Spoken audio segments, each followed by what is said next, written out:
আওয়ামী ফ্যাসিবাদীরা নির্বাচনে অংশ নিতে পারবে না, চাঁদপুরে উপদেষ্টা মাহফুজ অন্য রাজনৈতিক শক্তি নিয়ে শাসন ব্যবস্থা কায়েমের ঘোষণা।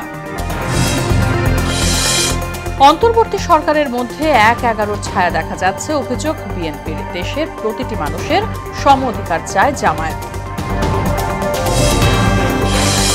নিরপেক্ষ সরকার নিয়ে আওয়ামী লীগের সুরে কথা বলছে বিএনপি, বিবিসিকে নাহিদ ইসলাম আরেকটি 1-11 চেষ্টার অভিযোগ।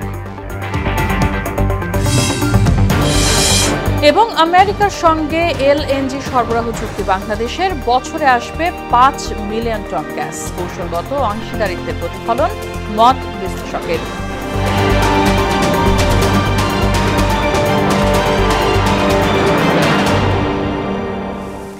আসসালামু আলাইকুম, সবাইকে স্বাগত। মোহনা সংবাদে শুনছিলেন শিরোনাম, পুরো সংবাদের সঙ্গে আছে বাসিদা সুলতানা রিঙ্কু।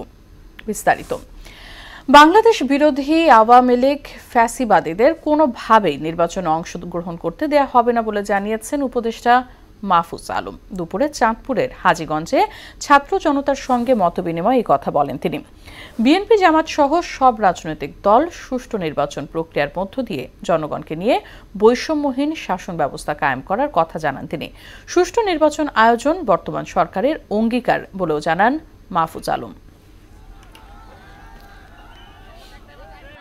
বাংলাদেশ বিরোধী আওয়ামী লীগ ফ্যাসিবাদীদের কোনোভাবেই নির্বাচনে অংশগ্রহণ করতে দেওয়া হবে না।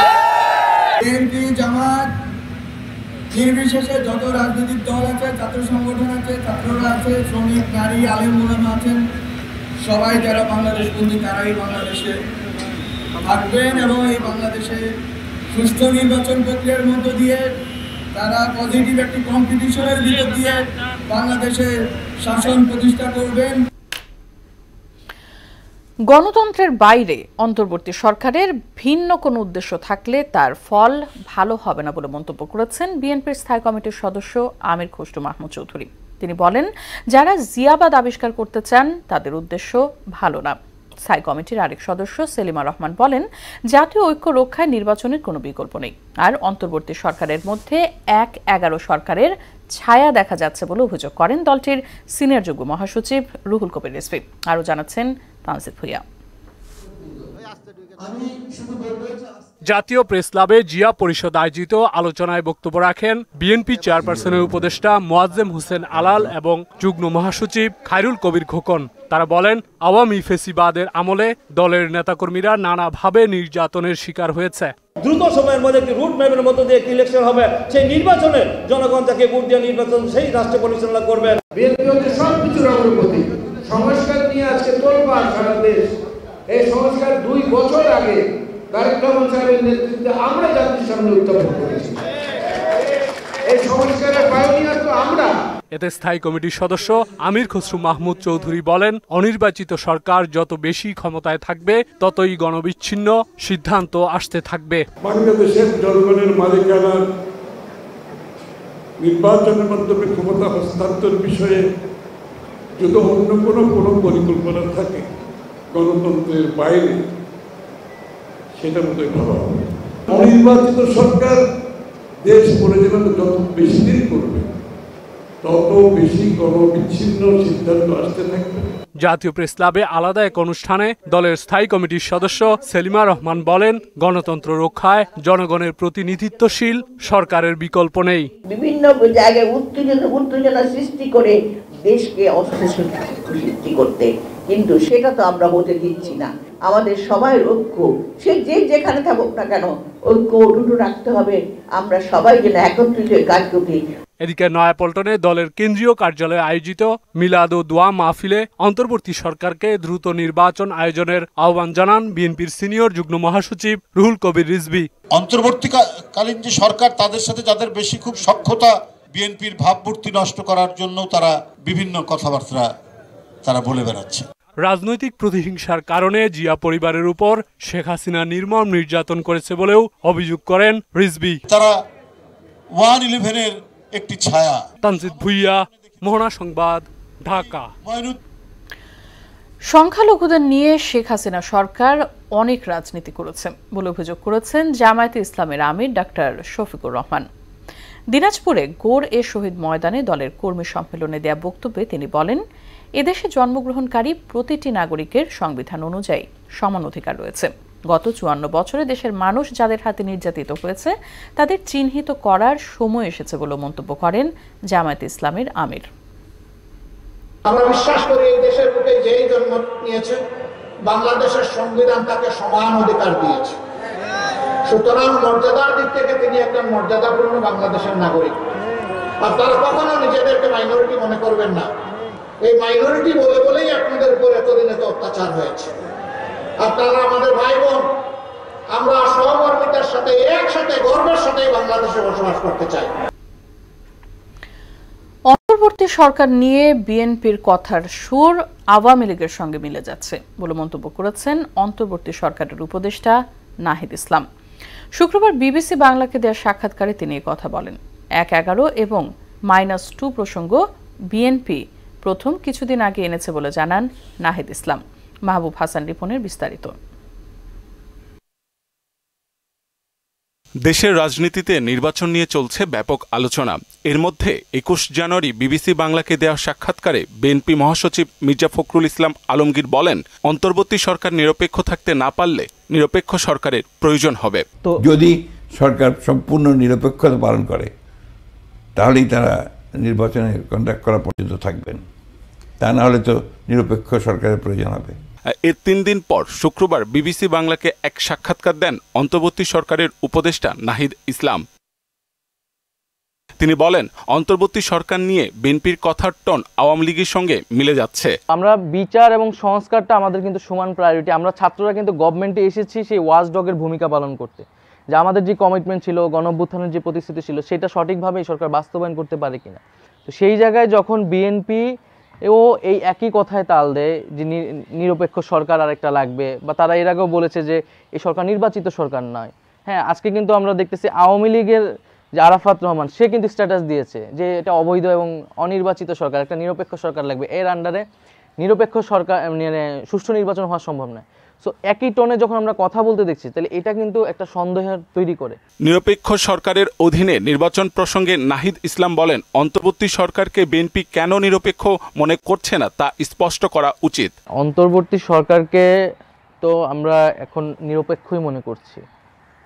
এখন বিএনপি কেন মনে করছে না নিরপেক্ষ, আসুন বিএনপির এটা স্পষ্ট করা উচিত। প্রধান উপদেষ্টা নির্বাচনের যে সম্ভাব্য সময়সীমা দিয়েছেন, সে পর্যন্ত ধৈর্য ধরে ঐকমত্যের ভিত্তিতে সামনে এগোনো প্রয়োজন বলে মন্তব্য করেন তিনি।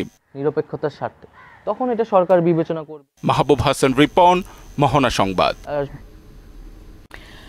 দাভোসে বিশ্ব অর্থনৈতিক ফোরামের বার্ষিক সভায় যোগদান শেষে দেশে ফিরেছেন অন্তর্বর্তী সরকারের প্রধান উপদেষ্টা ডক্টর মোহাম্মদ ইউনূস। বিকেল 5টার পর তাকে বহনকারী বিমান হযরত শাহজালাল আন্তর্জাতিক বিমানবন্দরে অবতরণ করে। সম্মেলনে উচ্চ পর্যায়ের পার্স ইভেন্টের সময় কমপক্ষে 47টি অনুষ্ঠানে যোগ দেন ডক্টর ইউনূস। এছাড়া কয়েকটি দেশের সরকার প্রধান সহ বিশিষ্ট ব্যক্তিদের সঙ্গে বৈঠকও করেন তিনি। ভূগর্ভস্থ পানির স্তর ক্রমশ নিচে নামায় সবচেয়ে বেশি সমস্যা হচ্ছে কৃষিতে। প্রয়োজনীয় পানির অভাবে ব্যাহত হচ্ছে সেচ কাজ, যার নেতিবাচক প্রভাব পড়ছে খাদ্য উৎপাদনে।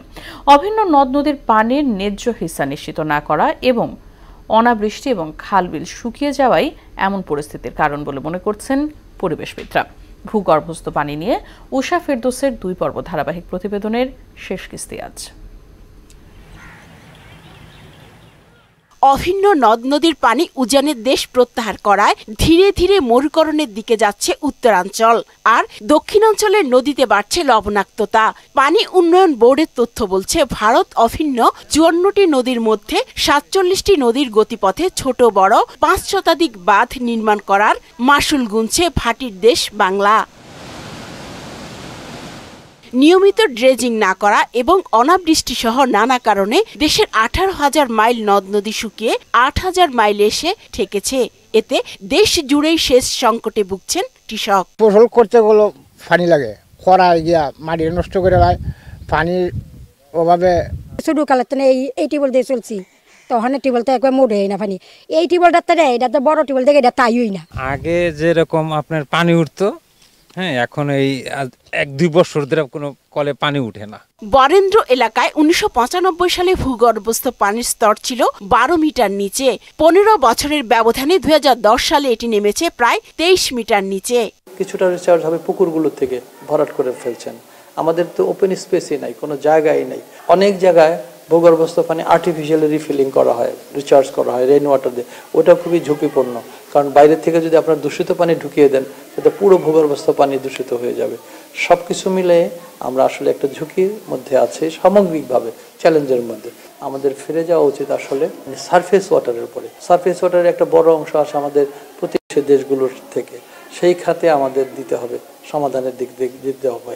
বিশ্ব খাদ্য ও কৃষি সংস্থা জরিপ মতে ভূগর্ভস্থ পানির উৎস যেভাবে নিঃশেষ হচ্ছে, তাতে সতর্ক না হলে ভবিষ্যতে বড় ধরনের মাসুল গুনতে হবে। আমরা যদি প্ল্যান করি, দীর্ঘমেয়াদী একটা প্ল্যান করি যে খাল খনন করব, আমরা যেসব জায়গায় পুকুর আছে পুকুরই থাকবে, এটা ভরাট করা যাবে না। না হলে কিন্তু আগামীতে কৃষি আরো ভয়ঙ্কর, ইরিগেশন ফেসিলিটিসের জন্য হয়তোবা কৃষি জমি অনেকগুলি খালি থাকবে, ফসল করতে পারবে না। কৃষি যদি উৎপাদনশীলতা না হয় এবং আমরা যদি আমদানি নির্ভর হয়ে যাই, তাহলে অর্থনীতিতে বিশাল বড় একটা নেগেটিভ ইম্প্যাক্ট ফেলবে। ভূগর্ভস্থ পানির স্তর রক্ষায় অপব্যবহার রোধে কার্যকর ব্যবস্থা নিতে নীতিমালা প্রণয়নের তাগিদও দিয়েছেন ডক্টর জামাল উদ্দিন। উষা ফেরদৌস, মোহনা সংবাদ। কিছুতেই নিয়ন্ত্রণে আসছে না চালের বাজার। মধ্যবিত্তের চালের কেজি 80 আর মোটা চাল 55 টাকায় বিক্রি হচ্ছে। নিম্ন আয়ের মানুষের প্রায় পুরোটাই চলে যাচ্ছে চাল কিনতে। এমন পরিস্থিতিতে চালের বাজার নিয়ন্ত্রণে সেনাবাহিনী সহ আইন শৃঙ্খলা বাহিনীর হস্তক্ষেপ চাইলেন ক্রেতারা। আর ব্যবসায়ীদের দাবি চালের মিলে তদারকির মাধ্যমে সিন্ডিকেট নিয়ন্ত্রণের। উষা ফেরদৌসের আরও একটি প্রতিবেদন। কয়েক মাস ধরেই নিয়ন্ত্রণহীন চালের বাজার। শুল্ক কমানো, আমদানি সহ সরকার কয়েকটি উদ্যোগ নিলেও কোনো কাজে আসছে না। মিনিকেট ও নাজিরশাইল সরু চালের মধ্যে জনপ্রিয়। রাজধানীর বাজার থেকে এই দুই চাল কিনতে প্রতি কেজিতে দাম দিতে হচ্ছে 80 থেকে 90 টাকা। টিসিবির হিসেবে 2020 সালের 1 জানুয়ারি 1 কেজি সরু চালের সর্বনিম্ন দাম ছিল 45 টাকা, যা এখন 70 টাকা, আর সর্বোচ্চ দাম ছিল 60 টাকা, যা এখন 84 টাকা। সেনাবাহিনী যদি মনিটরিং করে তাহলে মনে হয় যে এটা নিয়ন্ত্রণে আসা সম্ভব, আদতেও আসা সম্ভব না। সবকিছু মনিটরিং থাকলেই তো ভালো, শুধু সেনাবাহিনী কেন, সব বাহিনীই করুক। আর নিম্ন আয়ের মানুষের মোটা চালের দামও লাগামহীন। 2020 সালের 1 জানুয়ারি যা ছিল 30 থেকে 35 টাকা, তা এখন 54 থেকে 58 টাকা কেজি দরে কিনতে নাজেহাল নিম্ন আয়ের মানুষ। ইনকামের টাকা দিয়ে চাল কিনলে সংসার চলে না, এমন পরিস্থিতি। বাচ্চা কাচ্চার লেখাপড়ার খরচা দিতে পারি না, অর্ধেকের বেশিটাই চলে যায় চালের দিকে। ওই কারণে আমরা রিস্কে চালে কুলাতে পারছি না। সব চাউলে বেশি যাই গিয়ে টরকামেরকে মাছ টাছ মনে করেন আরো 200-300 টাকা আলাদ করে দেয়, 200-250। চালের বাজার নিয়ন্ত্রণ করে মূলত বড় বড় কিছু মিল, যারা নিজেদের ব্র্যান্ড নামে চাল বাজারে ছাড়ে। আর তাই মিল ও কর্পোরেট পর্যায়ে তদারকির দাবি ব্যবসায়ীদের। বড় বড় মেলারা আছে, তারা তো ব্যাংক থেকে লোন নিয়ে ব্যবসা করে, তারাও মানে ওইভাবে আর কি একটা রেট ফালায়। তাদের ব্যাংক খরচ বা তাদের ব্যাংক ইন্টারেস্টে যেভাবে আসে। কর্পোরেট কোম্পানিটাই ধানের বাজারটা নিয়ন্ত্রণ করে। সরকারের পদক্ষেপটা আসলে সিন্ডিকেট ভেঙে দিতে পারলে চালের বাজারটা মোটামুটি নিয়ন্ত্রণে চলে আসবে। যেতে হবে মিলে, তাদের কাছে সব সময় যেতে হবে। যখন আপনার সিজন উঠে তখনও দেখবে, যেমন ওরা করে কি ধান কিন্তু কম দামে কিনে সরাই দেয়, যখন বাড়ে তখন আস্তে আস্তে আর তখন বলে যে ধানের দাম বেশি, তখন তো ধানের দাম বেশি ঠিকই, আপনারা দেখতেছেন বেশি, আগের ধানগুলি কই। দেশের চালের বাজারে বড় বড় কিছু প্রতিষ্ঠান যুক্ত হয়েছে, বিপুল পরিমাণ ধান মজুত করে বাজার নিয়ন্ত্রণ করছে বলেও অভিযোগ ব্যবসায়ীদের। উষা ফেরদৌস, মোহনা সংবাদ, ঢাকা। মার্কিন প্রেসিডেন্ট ডোনাল্ড ট্রাম্পের শপথ গ্রহণের পর যুক্তরাষ্ট্রের সবচেয়ে বড় চুক্তি হল বাংলাদেশের সঙ্গে। যুক্তরাষ্ট্রের তরলকৃত প্রাকৃতিক গ্যাস সরবরাহকারী প্রতিষ্ঠান আর্জেন্ট এলএনজির সঙ্গে নন বাইন্ডিং চুক্তি হয়েছে সরকারি। চুক্তি মোতাবেক প্রতিষ্ঠানটি 5 মিলিয়ন মেট্রিক টন তরল গ্যাস সরবরাহ করবে। বিশ্লেষকরা বলছেন চুক্তিটি যুক্তরাষ্ট্রের সঙ্গে বাংলাদেশের কৌশলগত অংশীদারিত্বের প্রতিফলন। বিস্তারিত কাজী শাহিনের ডেস্ক রিপোর্টে। যুক্তরাষ্ট্রের তরলীকৃত প্রাকৃতিক গ্যাস সরবরাহকারী প্রতিষ্ঠান আর্জেন্ট এলএনজির সঙ্গে নন বাইন্ডিং চুক্তি হয়েছে বাংলাদেশের। প্রতিষ্ঠানটি বছরে বাংলাদেশে ৫ মিলিয়ন মেট্রিক টন তরল গ্যাস সরবরাহ করবে। প্রেসিডেন্ট ডোনাল্ড ট্রাম্প দায়িত্ব গ্রহণের পর এটি যুক্তরাষ্ট্রের গ্যাস সরবরাহের সবচেয়ে বড় চুক্তি। ট্রাম্প বিশ্বব্যাপী যুক্তরাষ্ট্রের গ্যাস সরবরাহ বাড়াতে চান। যেসব দেশে যুক্তরাষ্ট্রের মুক্তি বাণিজ্য চুক্তি নেই সেসব দেশে গ্যাস পাঠানোর ক্ষেত্রে মার্কিন জ্বালানি বিভাগ লাইসেন্স প্রদান স্থগিত করে রেখেছিল। তবে ট্রাম্প ক্ষমতা গ্রহণের পর নির্বাহী আদেশের মাধ্যমে এটি বাতিল করে দেন। বাংলাদেশের সঙ্গে আর্জেন্ট এলএনজির চুক্তি প্রমাণ করে ট্রাম্প প্রশাসনের ওপর এই খাত সংশ্লিষ্টদের আস্থা রয়েছে। বাংলাদেশ দীর্ঘদিন ধরে জ্বালানি চাহিদার দীর্ঘমেয়াদী সমাধান খুঁজছে। এক্ষেত্রে তরলীকৃত গ্যাসের দিকে ঝুঁকছে সরকার। এ চুক্তি দীর্ঘমেয়াদী জ্বালানি সংকট মোকাবেলায় সহায়ক ভূমিকা পালন করবে বলে মনে করছেন আন্তর্জাতিক সম্পর্ক বিশ্লেষক মোহাম্মদ আতিক রহমান। বাংলাদেশের সাথে মার্কিন যুক্তরাষ্ট্রের এই জ্বালানি চুক্তিটি একটি কৌশলগত অংশীদারিত্বের একটি প্রতিফলন। আমাদের দেশে দীর্ঘমেয়াদী জ্বালানি সংকট মোকাবেলায় কিছুটা হলো সহায়তা করবে, যার মাধ্যমে আমরা দেশের শিল্পায়ন এবং গৃহ পর্যায়ে যে বিদ্যুতের চাহিদা আছে সেটি কিছুটা হলো মেটাতে সক্ষম হব। এদিকে বাংলাদেশ বিনিয়োগ উন্নয়ন কর্তৃপক্ষের চেয়ারম্যান আশিক চৌধুরী রয়টার্সকে জানান, এ চুক্তি বাংলাদেশের বর্ধমান শিল্পের গ্যাসের সরবরাহ নিশ্চিত করবে এবং যুক্তরাষ্ট্রের সঙ্গে কৌশলগত সম্পর্ক আরও শক্তিশালী করবে। কাজী শাহরিন, মোহনা সংবাদ। চাঁপাইনবাবগঞ্জ সীমান্তে বাংলাদেশিকে লক্ষ্য করে গুলি চালিয়েছে ভারতীয় সীমান্তরক্ষী বাহিনী বিএসএফ।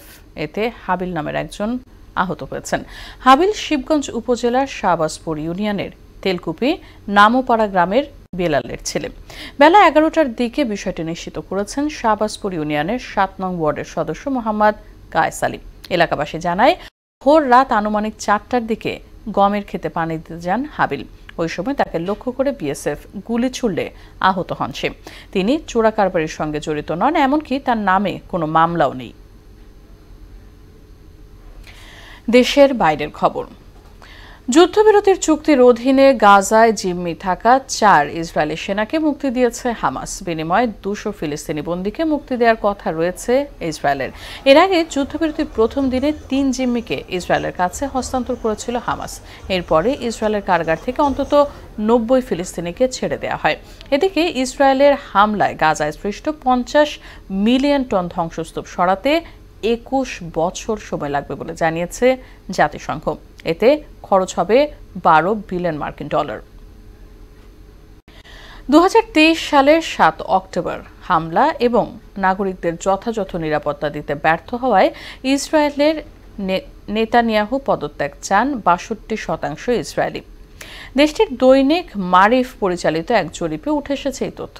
জরিপে অংশ নেয় ইসরায়েলিদের মধ্যে 62% জানিয়েছেন তারা নেতানিয়াহুর পদত্যাগ চান। 29% জানিয়েছেন যে তারা প্রধানমন্ত্রীর পদে নেতানিয়াহুকেই দেখতে চান এবং 19% কোনো মন্তব্য করেননি।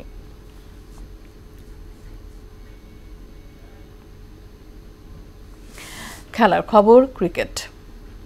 বর্ষসেরা টি-20 একাদশ প্রকাশ করেছে আইসিসি। ওয়ানডে ও টেস্টের মতো বর্ষসেরা টি-20 একাদশেও নেই কোনো বাংলাদেশি। ভারতের সর্বোচ্চ 4 ক্রিকেটার জায়গা পেয়েছেন এই দলে। একজন করে সুযোগ পেয়েছেন অস্ট্রেলিয়া, পাকিস্তান, দক্ষিণ Africa, Sri Lanka, West Indies, Afghanistan ও জিম্বাবুয়ের। সেরা একাদশের নেতৃত্বে রাখা হয়েছে বিশ্বজয়ী অধিনায়ক রোহিত শর্মাকে। অন্যদিকে পুরুষদের মতো নারীদের টি-20তেও সবচেয়ে বেশি খেলোয়াড় ভারতের। ওপেনিংয়ের স্মৃতি মানধানা, উইকেটরক্ষক রিচা ঘোষ, বোলিংয়ে দীপ্তি শর্মা। বাংলাদেশের কোনো খেলোয়াড় পুরুষ ও নারী কোনো দলেই জায়গা পাননি। শেষ করব সংবাদ, তবে যাওয়ার আগে শিরোনামগুলো আরো একবার।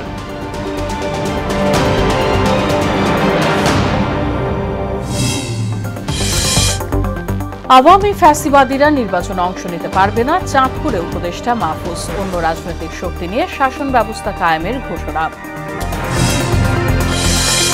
অন্তর্বর্তী সরকারের মধ্যে 1-11 ছায়া দেখা যাচ্ছে, অভিযোগ বিএনপির। দেশের প্রতিটি মানুষের সম অধিকার চায় জামায়াত। নিরপেক্ষ সরকার নিয়ে আওয়ামী লীগের সুরেই কথা বলছে বিএনপি, বিবিসিকে নাহিদ ইসলাম। আরও একটি 1-11 চেষ্টার অভিযোগ। এবং আমেরিকার সঙ্গে এলএনজি সরবরাহ চুক্তি বাংলাদেশের, বছরে আসবে 5 মিলিয়ন টন গ্যাস। কৌশলগত অংশীদারিত্বের প্রতিফলন মত বিশ্লেষকের। এই ছিল সংবাদে। পরবর্তী সংবাদ রাত 9টায়। এর আগে সংবাদ এক নজরে দেখবেন সন্ধ্যা 7টায়। এছাড়া মোহনার সবশেষ খবর জানতে ভিজিট করুন www.mohana.tv। সংবাদ দেখতে পারেন ফেসবুক ও ইউটিউবেও। সঙ্গে থাকার জন্য ধন্যবাদ সবাইকে।